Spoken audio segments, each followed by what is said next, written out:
Olá, estamos aqui para mais um Café Mais Palavras da comunidade. Eu queria que a gente meditasse hoje sobre o tamanho da aliança que Jesus fez conosco e o tanto que nós somos agraciados por Deus, porque nós podemos entrar na sua presença. E eu queria começar a meditar lendo aqui Hebreus 7, 17. Porquanto se testifica, tu és sacerdote para sempre, segundo a ordem de Melquisedeque. Portanto, por um lado se revoga a anterior ordenança por causa de sua fraqueza e inutilidade, pois a lei nunca aperfeiçoou coisa alguma.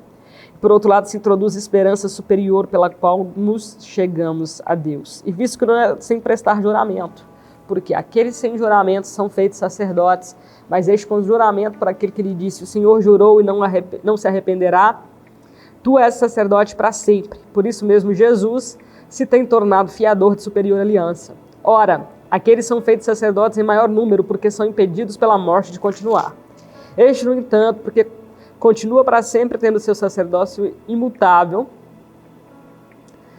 por isso também pode salvar totalmente os que por ele se chegam a Deus, vivendo para interceder por eles. Com efeito, nos convém um sumo sacerdote como este, santo, inculpável, sem mácula, separado dos pecadores e feito mais alto do que os céus, que não tem necessidade, como os outros sacerdotes, de oferecer todos os dias sacrifícios, primeiro por seus próprios pecados, depois pelos do povo, porque fez uma vez por todas, quando a si mesmo se ofereceu. Porque a lei constitui sumos sacerdotes, homens sujeitos à fraqueza, mas a palavra do juramento foi posterior à lei e constitui um filho perfeito para sempre. Pai, muito obrigada, Deus, porque o Senhor escolheu nos amar e se fazer no nosso meio e nos fez, Pai, capazes de, por meio de Jesus, nos achegar ao Senhor, e essa é a sua palavra, que ela seja viva e eficaz em nome de Jesus. O autor de Hebreus está falando aqui que Jesus é o sacrifício perfeito, né? Ele é o sumo sacerdote segundo a ordem de Melquisedeque. A ordem de Melquisedeque é a ordem eterna, ele foi constituído segundo um poder indissolúvel, constituído não conforme a lei de mandamento carnal, mas segundo o poder da vida indissolúvel. Está aqui em Hebreus 7, 15. Ele tem a eternidade dentro dele. Então, quando ele se fez homem, quando ele venceu o pecado, não foi retido pela morte, e agora ele se assentou à destra de Deus. E tendo passado, sido aperfeiçoado pelo sofrimento, ele é apto a interceder a todo momento por nós. E quando ele sobe, ele nos envia o Espírito Santo. Mas também, contrário da lei, que ali era uma sombra do que é real, a lei ela não era capaz de purificar a nossa mente. Ela pagava os pecados, ela não pagava os pecados, ela era uma lembrança dos pecados. O sumo sacerdote, ele ia lá uma vez por ano com sangue para lembrar que nós temos pecados e que nós somos pecadores. Jesus sem pecado se fez pecado e nós podemos ser livres da escravidão do pecado. E aqui está em Hebreus 9:13, portanto, se o sangue de bodes e de touros e a cinza de uma novilha aspergidos sobre os contaminados os santificam quanto à purificação da carne, muito mais o sangue de Cristo, que pelo Espírito eterno a si mesmo se ofereceu sem mácula a Deus, purificará a nossa consciência de obras mortas para servirmos ao Deus vivo. Então Jesus, ele é o sacrifício perfeito. Ele se entregou por nós, sem pecado, pagando todos os nossos pecados e pegando ele, jogando lá no mar do esquecimento. É a única coisa que nos separa de Deus, é a incredulidade do nosso coração. E quando Jesus ele pagou os pecados, ele nos enviou o Espírito Santo. Quem é que nos convence da verdade, da justiça e do juízo? Então eu queria que nós lêssemos aqui e nos leva à purificação da nossa mente, nos leva a ter um comportamento adequado diante de Deus, a viver pelo que é celestial, ignorando, deixando as coisas do mundo ali ficarem lá de lado, não importando para a gente o que os outros pensam, o que os outros fazem, como os outros vivem. Deixa de ser importante à medida que o Espírito Santo cresce em nossa vida. Então eu queria ler lá Jesus nos explicando como isso ia acontecer. Lá em João, no Evangelho de João 6,17, Jesus diz o seguinte: mas eu vos digo a verdade, convém-vos que eu vá, porque se eu não for, o Consolador não virá para vós outros. Se, porém, eu for, eu vos enviarei, porque ele morreu sem pecado, pagou os nossos pecados, e com isso, o Deus que disse, das trevas resplandeça a luz, se fez luz em nosso coração por meio de Jesus. Quando ele cumpriu lá, ele pagou os nossos pecados, chegou lá sem pecado, o Espírito de Deus habita em nós.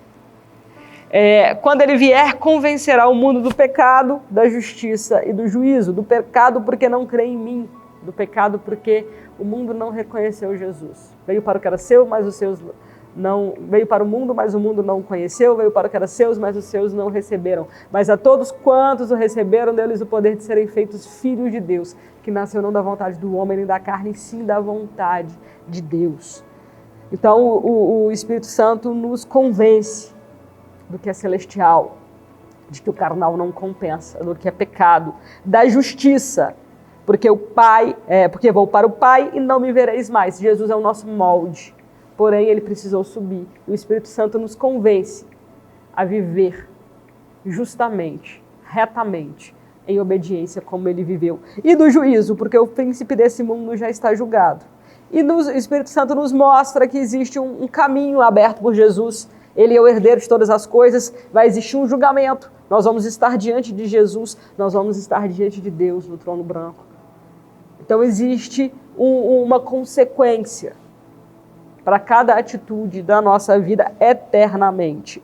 Mas quando tenho ainda muito que vos dizer, mas não o podeis suportar agora. Quando vier, porém, o Espírito da verdade, ele vos guiará a toda a verdade, porque não falará por si mesmo, mas dirá tudo o que tiver ouvido, e vos anunciará as coisas que hão de vir. Ele me glorificará, porque há de receber o que é meu, e vos há de anunciar. Tudo quanto o Pai tem é meu, por isso é que vos disse, que há de receber do que é meu, e vos anunciar.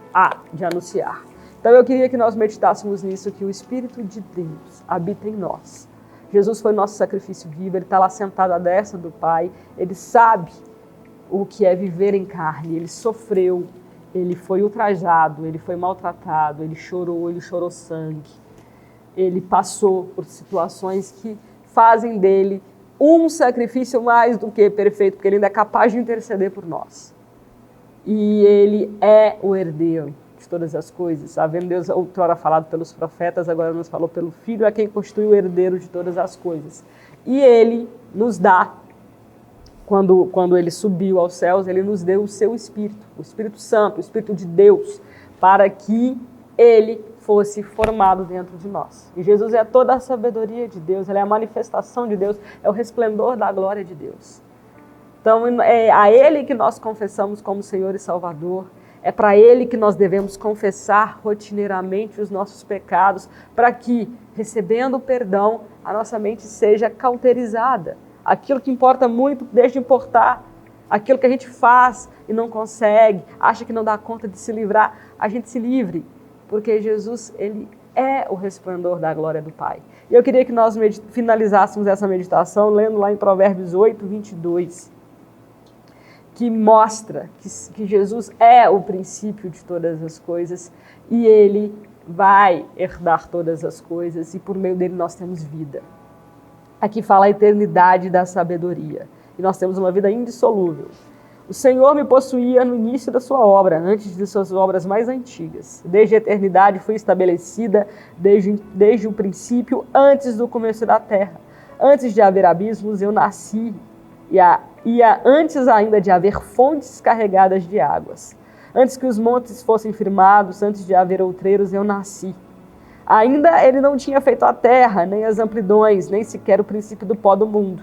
Quando ele preparava os céus, aí estava eu. Quando traçava o horizonte sobre a face do abismo, quando firmava as nuvens de cima, quando estabelecia as fontes do abismo, quando fixava ao mar o seu limite, para que as águas não se transpassassem os seus limites, quando compunha os fundamentos da terra. Então eu estava com ele e era seu arquiteto, dia após dia, eu era suas delícias, folgando perante ele em todo o tempo, regozijando-me no seu mundo habitável e achando as minhas delícias com os filhos dos homens. Agora, pois, filhos, ouve-me, porque felizes serão os que me guardarem, os que guardarem os meus caminhos. Ouvi o ensino, sede sábios e não rejeiteis. Feliz é o homem que me dá ouvidos, velando dia a dia as minhas portas, esperando as ombreiras à minha entrada. Porque o que me acha a vida e alcança a favor do Senhor. Mas o que peca contra mim violenta a própria alma. Todos os que me aborrecem amam a morte. Queria que nós meditássemos nisso. O Deus que disse haja luz, o Deus que criou todas as coisas, Ele se fez luz em nosso coração. Quando Jesus morreu e ressuscitou sem pecado, Ele enviou o Espírito Santo para que por meio de Jesus, por meio de toda a sabedoria e de todo o poder manifesto através da vida de Cristo, nós vejamos a Deus. Pai, muito obrigada, Deus, porque o Senhor é Deus sobre todas as coisas e escolheu, Pai, nos amar antes mesmo de nós reconhecermos quem o Senhor é. Deus, eu te peço que essa seja a nossa realidade, que a gente busque nessa fonte inesgotável que é o Senhor, uma forma de ter as nossas mentes transformadas, Deus.